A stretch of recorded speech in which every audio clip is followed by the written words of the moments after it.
Agrimac 926 guys, no? Mga ma'am sir, Agrimac 926. Yan.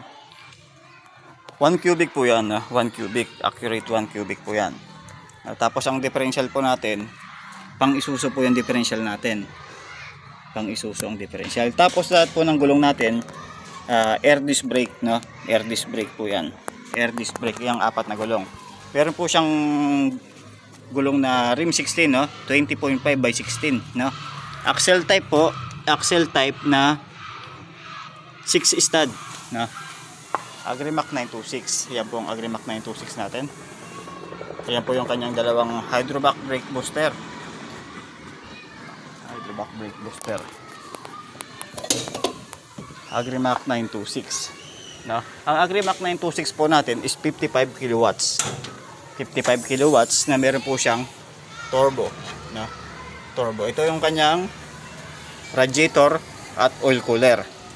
Ito yung kanyang alternator, no? Alternator, air compressor, starter.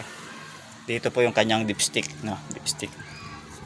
Ito yung kanyang battery, dalawang tig 2 SM. 4-wheel drive na po ito, 4-wheel drive. Naka 4-wheel drive na po siya. Yan po ang bagong modelo ng Agrimac 926 natin. Agrimac 926. Agrimac 926 manual transmission. 55 kilowatts po yan, 1 cubic, no? 3.2 yung damping height po niya. Kaya po niyang abutin yung Shackman or Howo. Yan. Ito yung kanyang high and low, no? Compare po sa automatic transmission. Ang automatic transmission, dalawa lang po yung pedal. Ito, tatlo. No, ito yung kanyang clutch. Ito yung kanyang preno, silinyador.